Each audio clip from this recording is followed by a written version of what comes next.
Tagalog. So, bihira silang magsalita ng Bisaya at saka lalo na yung Tagalog.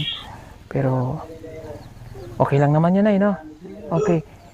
Ano pong pangalan nyo? Sari. Saya? Pangalan mo? Nim? Ay, Pangalan. pangalan? Sulikay. Sulikay? Saligay. Saligay. Sulikay. Okay, kasi nakita po namin siya. Ano po yung dala-dala nyo kanina? Akong kuan, mga nuog na ko.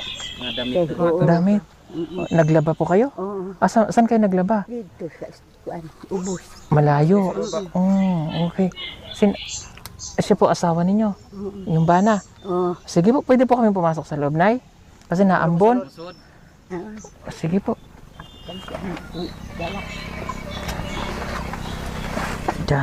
Pwede pong pumasok? Tay, pabilis lang po. Kamusta po kayo, Tay? Kamusta po? Okay lang po kayo? Dito po kayo nakatira? Di namin niya, ikon sa Bagyo. Bagyo po. Di kaya ang trapal. Kaya open na open po din eh. Oo. Ang ganda ng tanawin, no? Ubang trapal. Upo lang po ako dito. Okay, ilang taon na po kayo, Tay? Ay, usahay ko na bakanis mga bata. Pagkaon na tagan me. Di pila day edad mo tayo? Pilamid. Kuya Eli, ka. 61 na. 61 si nanay. City.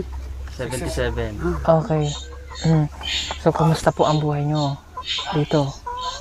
Kamusta daw ang kinabuhi ninyo dito tayo? Wala. Agyapon mo uswag. Ganun din po daw sir. Kaon me, anang mga bata. Matid sa mga kalungag me.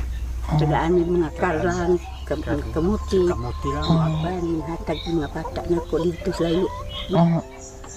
Binibigyan daw po sila ng kamuting kahoy. Okay, so binibigyan lang po kayo ng mga kamuting kahoy. Yun po yung madalas na kinakain nyo dito. Kamuti. Okay naman po na sa makakaon lang. Nag mga kamuti isa diha. Masugan ng tiyan. Okay lang po daw sa kanila sir na May kahit lang. kamuti, basta magkalaman lang po daw yung sikmura nila. May nga lang. Hatid silang bugas amo. Kalungag. Ngayon ba, may bigas po kayo? May bigas kayo ngayon? bukas karon. Wala. Kaya pangatira sa mga bata. Usar kalungag po.